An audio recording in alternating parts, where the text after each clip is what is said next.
박한슬의 건강의 지평선 숫자로 보는 해방 80주년. 어떻게 배를 채울 것인가에서 어떻게 적게 먹을 것인가로 1936년 만 12세 남학생 평균 신장 131.8cm, 평균 체중 28.3kg, 현재 154.4cm, 47.7kg. 영아 사망률, 출생아 1000명당 152.2명, 1953년 2명. 한국의 산업용 로봇 밀도, 노동자 1만 명당 1000대로 세계 1위 2023년. 평균 가구원 수 평균 5.2명 1970년 2.2명 2022년. 1965년 어린이날을 기념해 서울시와 대한소아과학회가 마련한 우량아 선발대회. 신장, 체중, 머리 둘레, 가슴 둘레 등 발육 정도를 심사 기준으로 삼았다. 사진 서울 역사박물관. 1945년 8월 15일 일제의 항복선언이 발표된과 동시에 조선민족은 35년여간의 식민 지배를 벗어났다. 국내에서 이 역사적 사건을 일컫는 명칭은 크게 두 가지다. 민족의 자주적 노력 끝에 다시금 빛을 되찾았다는 의미의 광복과 외세의 개입으로 일제의 억압에서 풀려나게 됐다는 해방이다.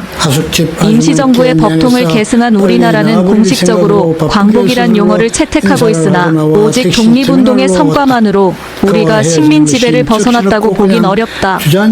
국제정치학적으로 살폈을 땐 제2차 세계대전이라는 열강간 그레이트 게임 게임의 결과가 영향이 훨씬 심대해서다. 물론 당대 지식인들이라고 이런 상황을 모르진 않았으나 우리는 해방 대신 광복이란 용어를 골라야만 했다. 당위적 선언으로 현상기술을 대체해야 할 정도로 독립신생국의 국체가 부실했기 때문이다. 광복이라는 주체적 서사는 어려운 현실을 잊고 국가를 유지하는 튼튼한 거멀못으로 작동했다. 그러나 80년의 세월이 흘러 세계 10위권의 경제대국으로 성장한 2025년의 대한민국은 어떠한가? 이제 우리는 광복이라는 자긍심 넘치는 서사 뒤에 가려져 있던 해방의 복합적이고 냉정한 현실을 정면으로 마주할 정도의 국가적 성숙에 이르렀다. 더 이상 당위가 현실을 압도할 필요가 없는 나라가 된 것이다. 지난 80년간의 경이로운 도약 과정을 숫자들을 통해 짚어보고자 한다. 그것이야말로 광복의 의미를 곱씹어보는 바른 자세이리라. 1936년 학생 신장 체중 보니 일제시대 대구 대륜고 학생들의 모습. 1936년 18세 남학생의 평균 신장은 162.6cm로 현재보다 11.4cm가 작았다. 맹자는 생계양상과 안정되지 않음에도 양심왕심을 지킬 수 있는 이가 선비라 했다. 다시 말해 범부는 생계가 위협되면 애국심이 생기기도 어렵다.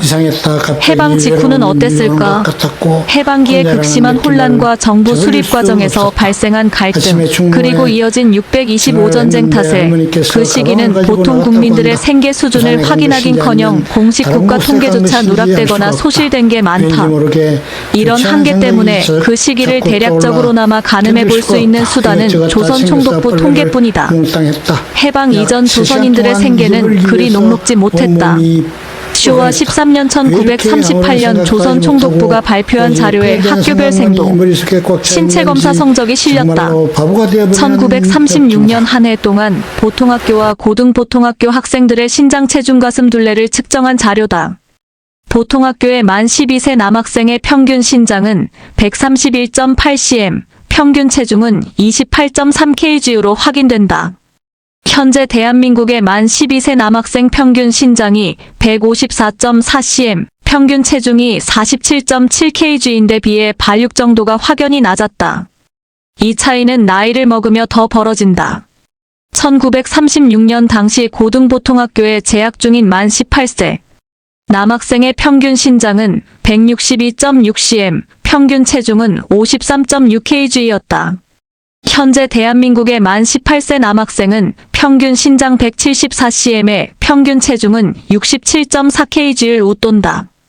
올해 처사이를 품에 안아보니 내가 굶을지언정 아이를 굶기지는 않는 부모의 마음을 알게 됐다. 부친과 모친께서도 그랬을 테고 조부와 조모도 그러셨을 테다. 그러니 당시의 아이들 발육 상태는 그 즈음 생계의 가늠자로 충분히 기능할 수 있을 테다. 같은 유전자를 타고난 손자 세대는 잘만 먹여 키워도 174cm까지 자랐다. 현대의 청소년 성장 도표 기준으로 18세에 53kg이면 하위 3% 수준이다. 세대 전체의 평균이 그 수준이었으니 아이들이 전반적으로 배를 골고 살았다는 얘기고, 부모는 그보다도 못 먹었다는 게 자연스러운 추정이다. 구전으로 듣는 경험담이 아니라 숫자로 충분히 증빙되는 처참한 시대상이다. 미 군정기 원조 총액 4억여 달러. 그랬다 보니 해방 직후 미국 군정 시기 미국이 가장 신경 쓴 것 중 하나가 식량 원조였다. 미 군정이 공식적으로 대한민국 정부의 행정권을 이양하기까지 점령지역 행정구호 GARIOA 프로그램을 통해 남한에 지원한 원조 총액은 약 4억 900만 달러였다. 물가 상승률을 고려해 현재 가치로 환산하면 약 7조 5천억 원 규모다. 그중 상당수가 식량 지원이었으니 미군 아저씨가 꼬마들 손에 쥐어준 초콜릿으로 상징되는 개인적 호의를 넘어 해방 직후 배골른 아이들을 미국이 먹여 살린 셈이다. 선비들이 입으로 아무리 광복을 외쳐대도 범부의 애국심을 지탱해 준 건 서방의 식량 원조였다. 미국의 적극적인 식량 원조에도 불구하고 아동의 영양 부족 상태는 쉽게 개선되지 않았다. 전쟁의 여파를 극복하고 본격적인 국가 정비가 이루어진 게 1960년대 중반 무렵부터다. 거시적 문제들을 어느 정도 추스른 정부는 1969년이 되어서야 국민 영양 실태조사를 처음으로 실시하는데, 전체 국민 기준으로 하루 평균 섭취 열량이 2105칼로리에 불과했다. 권장량 2400칼로리에 한참 못 미치는 수준이다. 아동도 별반 다르지 않았다. 동덕여자대학교 식품영양학과 교수를 지낸 고 한만숙 교수는 1960년대에 12세 아동의 영양 섭취를 분석했는데 겨우 하루 1480만 1665칼로리의 열량만 섭취하고 있는 걸로 확인됐다. 연령에 무관하게 영양 결핍이 만연했던 시기다. 이런 아동기의 영양 부실은 단순히 신장과 체중에만 영향을 미치지 않는다. 영양 부족을 겪는 아이들은 쉽게 쇠약해져 병을 앓기 쉽다. 의료 여건도 마땅찮던 시기에 굶어서 체력이 떨어진 아이가 버텨낼 재간은 없으니 자연히 영아 사망률도 높았다. 1953년 우리나라 영아 사망률은 출생아 1000명당 152.2명으로 추정된다. 즉 한 해에 태어난 아이 1000명 중 152명이 돌전에 사망했다는 뜻이다. 한 해 78만 명 정도 태어나던 시대이니 갓 태어난 아이 11만 명이 돌을 넘기지 못하고 죽은 것이다. 현재 영아 사망률은 1000명당 2명 수준 76분의 1로 급감했다. 우리나라가 지난 80년간의 발전으로 이뤄낸 성과다. 우량아 선발대회의 추억. 더 이상 배골치 않는 지금 우리나라의 아이들은 어떤 문제를 겪고 있을까? 1955년에 창경원현 창경궁에서 해방 10주년을 맞아 산업박람회가 열렸다. 그때 처음으로 등장한 제품이 국내 어린이 영양제의 원조격인 원기소다. 매년 분유회사에서 우량아 선발대회를 열던 시기다. 아이들의 영양 보충을 위해 비싼 영양제를 사 먹이고 갖은 보약을 해 먹이던 게 그 시절의 흔한 풍경이라면 배골턴 아이들이 낳은 손자 손녀는 이제 영양과잉 문제와 싸우고 있다. 2024년 질병관리청에서 발표한 청소년 건강행태조사에 따르면 중학생의 비만율은 10.4%로 확인된다. 고등학생은 이보다 더 심각하다. 고등학생의 14.5%가 비만인 걸로 추정되는데 2010년대 초만 하더라도 고등학생의 비만율이 5% 남짓이었으니 10여 년 새 3배로 늘어난 셈이다. 영양 결핍이 영아 사망률을 끌어올렸다면 비만은 여아에서 성조숙증을 일으키는 위험 요인이다.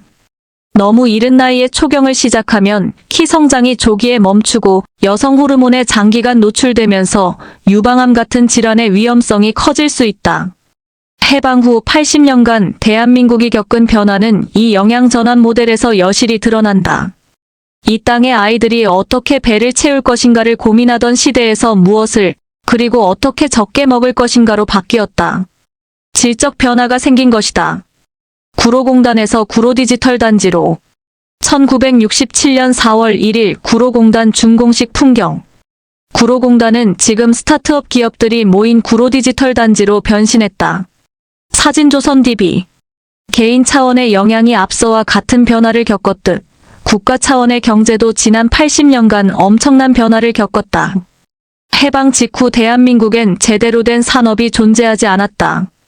일제가 만든 주요 산업시설이 모두 이북에 남겨진 탓에 해방 시점 남한의 경제력은 북한의 6070% 수준에 그쳤다. 국민의 74% 정도가 농업에 종사하는 나라에서 자원으로 삼을 수 있는 건 인력뿐이었다. 1960년대부터 산업화가 본격적으로 진행되었지만 기술이 없던 탓에 노동집약적인 경공업이 주류가 될 수밖에 없었다. 이런 현실을 보여주는 상징적 공간이 바로 한국수출산업공업단지를 대표하던 서울구로공단이다. 탄핵 사태로 보수가 괴멸한 지난 대선에서 가까스로 40%대의 지지율을 사수한 김문수 후보와 그의 부인 설란영이 구로공단 출신이다. 가발과 섬유, 신발 같은 경공업 제품을 생산하여 수출하던 이곳의 풍경은 쉴 새 없이 돌아가는 기계와 그에 못지않게 바삐 움직이는 젊은 노동자들의 손으로 채워졌다. 당시 한국의 유일무이한 경쟁력은 저렴하고 풍부한 노동력이었고 국가는 이를 동력으로 수출주도 성장이라는 대전략을 밀어붙였다. 1964년부터 조성된 옛 구로공단은 진작에 구로디지털 단지로 탈바꿈했다. 굴뚝에서 연기를 뿜어대던 공장과 미신기를 돌리던 여공들은 사라지고 그 자리엔 도회적 IT 기업과 스타트업들이 들어섰다. 낮은 부가가치에도 가족 부양을 위해 땀 흘리며 일하던 육체 노동자가 키보드를 두드리는 지식 노동자로 질적 변화를 겪은 것이다. 소프트 파워 코리아. 이런 변화가 구로공단에서만 일어난 건 당연히 아니다. 수제 신발 공장이 밀집했던 서울 성수동은 각종 기업의 깜짝 이벤트성으로 열리는 팝업 파프마이너스업 스토어의 세계적 성지가 되었고 철공소가 밀집했던 물레동과 인쇄소가 밀집했던 을지로는 국내 젊은이와 외국인 관광객을 불러 모으는 세련된 문화공간이 됐다. 한강의 기적이 널리 알려졌지만 그 다음 세대에 이루어진 변화도 다른 나라에서 보기 힘든 수준인 건 마찬가지인 셈이다. 가장 고부가가치 산업이자 정치외교학자 조지 푸나이가 얘기한 소프트 파워의 핵심인 문화산업을 우리 손으로 육성해서 세계에 판매한다는 걸 해방 즈음에 상상한 이가 과연 있었을까? 특히 최근 진행 중인 IT와 로보틱스, 인공지능 AI 결합한 변화는 값싼 노동력에 의존하던 노동집약적 공장을 세계 최고 수준의 자동화 공정으로 대체하고 있다. 국제로봇연맹 IFR의 2021년 통계에 따르면 한국의 산업용 로봇 밀도는 노동자 1만 명당 1000대에 달해 세계 1위를 기록했다. 이는 전통적인 제조업 강국인 독일이나 일본은 물론 세계의 공장이라 불리는 중국의 322대를 압도적으로 상회하는 수치다. 사람의 손 대신 로봇이 생산의 주역이 된 스마트 팩토리 시대가 도래한 것이다. 근래엔 여기서 한술 더 떠 최소한의 관리 인원만 상주하고 실질적인 완전 자동화를 달성한 다크 팩토리도 등장했다. 기계는 조명을 굳이 필요로 하지 않으니 공장에 불을 켜지 않아 붙은 이명이다. 상황이 이러니 기성세대가 익숙한 형태의 산업 논리는 점차 설 자리를 잃고 있다. 노동시간을 추가로 투입하면 성과도 선형적으로 비례해 산출되던 형태의 노동은 점차 사라지고 있다. 가계 저축률 18% 1980년대 3.54%. 이렇게 노동의 형태가 바뀌자 돈을 대하는 태도 역시 극적으로 변했다.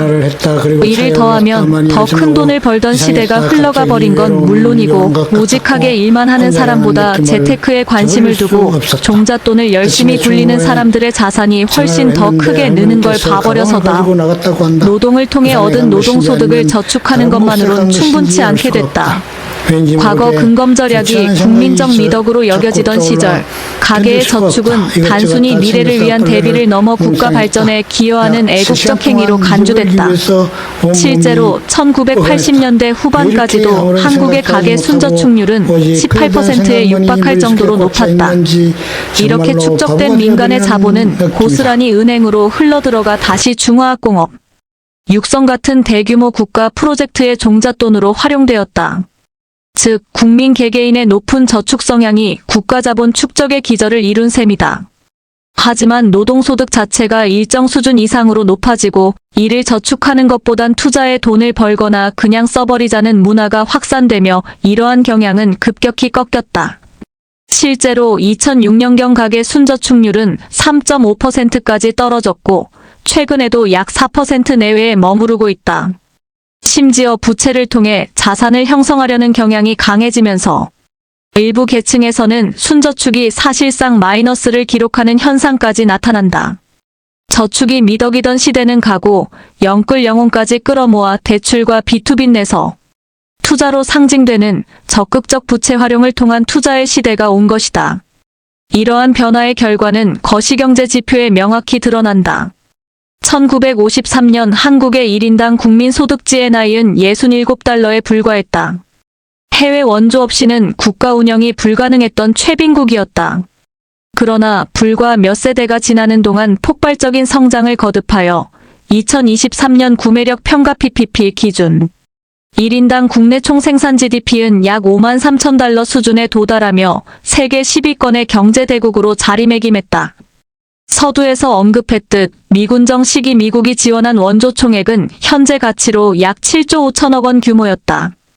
이 돈으로 전 국민이 입에 풀칠이나 하며 살았는데 이 금액도 2025년 대한민국에서 보면 정부 1년 예산의 1%에도 못 미치는 금액이다. 원조로 연명하던 나라가 이제는 스스로의 힘으로 막대한 부를 창출하고 소비하는 국가로 변모했다. 배를 골아가며 번 돈을 꼬박꼬박 저축하던 노동자의 시대는 이제 빚을 내서라도 원하는 것을 소비하고 투자하는 선진국형 소비자의 시대로 완전히 전환되었다. 해방 80년이 만든 또 하나의 극적인 풍경이다. 전체 가구 33.4%가 1인 가구 2021년. 한 민족의 이동 양태는 그 사회의 발전 수준과 시대 정신을 반영한다. 해방 이후 대한민국 현대사에서 가장 거대했던 인구 이동은 단연 625전쟁의 피난 행렬이었다. 전쟁의 참화를 피해 남으로 향한 피난민 수는 900만 명에 육박했을 것으로 추산된다. 전 세계적으로도 유례를 찾기 힘든 규모의 난민 사태다. 그 시기 이북에서 월남한 실향민들은 아직 고향 땅을 밟지 못하고 있으며 그 과정에서 발생한 이산 가족은 이젠 그 수가 점차 줄어가는 실정이다. 625전쟁으로부터 70여 년이 흐른 지금 우리 국민의 이동은 과거와 전혀 다른 양상을 띈다. 코로나19 대유행 전인 2018년 한 해에만 해외로 출국한 한국인 여행자 수가 약 2,870만 명에 달했다. 보따리를 이고 지고 국도를 따라 걷던 피난민의 후예들이 이제는 세계에서 가장 강력한 여권 중 하나를 들고 지구 반대편까지 자유롭게 날아가는 시대가 되었다. 이러한 외부로의 확장은 내부 공동체의 구조적 변화와 맞물려 진행되었다. 오랫동안 한국 사회의 근간을 이루었던 것은 농촌에 기반한 대가족 공동체였다. 3대가 한 지붕 아래 모여 살며 농업이라는 공동의 생산활동에 종사하고 강력한 가부장적 질서와 유교적 규범을 공유하던 집단은 산업화 이전까지 가장 보편적인 삶의 형태였다. 그러나 급격한 산업화와 도시화는 이 견고했던 공동체를 뿌리부터 흔들었다. 통계청 자료에 따르면 1970년 가구당 평균 5.2명에 달했던 가구원 수는 2022년 2.2명으로 반토막 났다. 더욱 극적인 변화는 1인 가구의 폭발적인 증가다. 2021년 기준 전체 가구의 33.4%가 1인 가구로 채워지면서 이제는 가장 주된 가구 형태로 자리 잡았다. 대가족이라는 집단주의적 유산 위에서 극단적 개인주의의 산물인 1인 가구가 번성하게 된 셈이다. 이들은 더 이상 지역이나 혈연에 얽매이지 않고 인터넷을 통해 전 세계와 실시간으로 소통하며 자신만의 정체성을 구축하는 세계 시민으로 성장했다. 아프리카의 녹색 혁명 이끄는 통일병, 625전쟁 중 구호물자로 들어온 옷들을 어린이들에게 나누어주는 미국 원조 담당관, 해방 이후 한동안 한국은 외국에 원조가 있어야 생존할 수 있는 나라였다.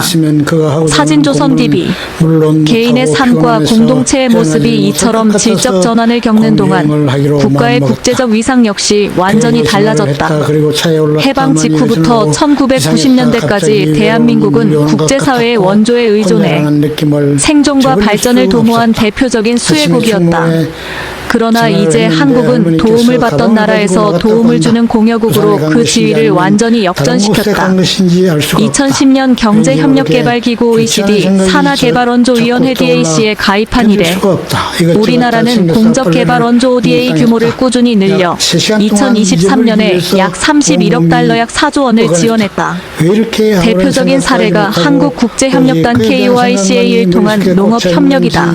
1970년대 우리나라의 식량 부족을 해결해줬던 귀중한 통일벼는 맛과 재배, 조건 등이 맞지 않는 탓에 국내에서 더는 재배되지 않는다.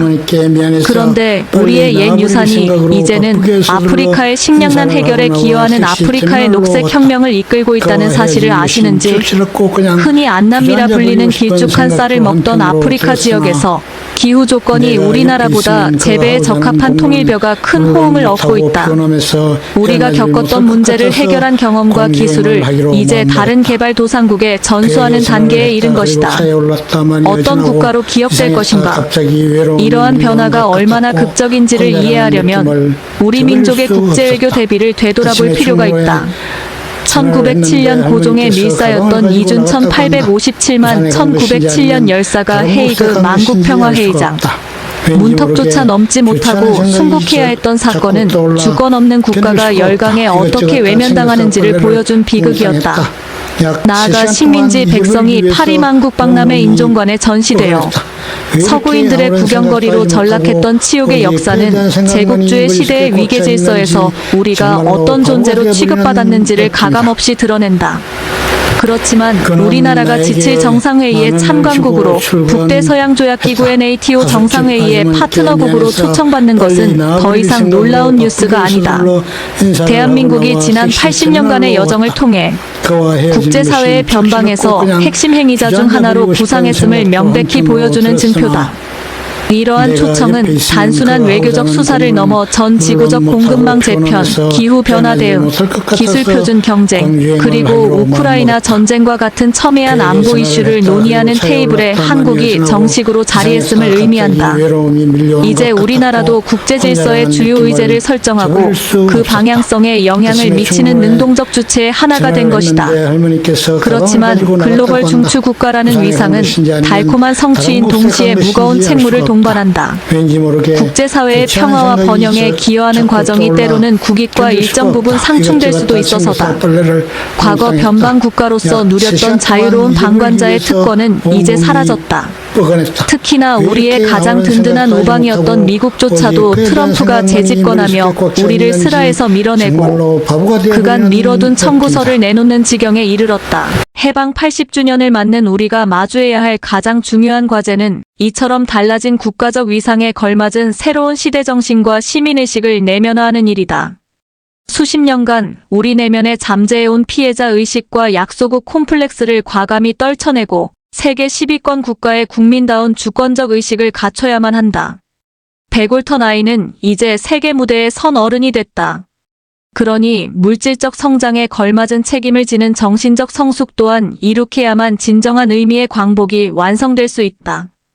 해방 후 80년간 바삐 걸어왔지만 이제 우리는 어떻게 더 성장할 것인가라는 오래된 질문을 넘어 어떤 국가로 기억될 것인가라는 새로운 질문에 답해야 한다.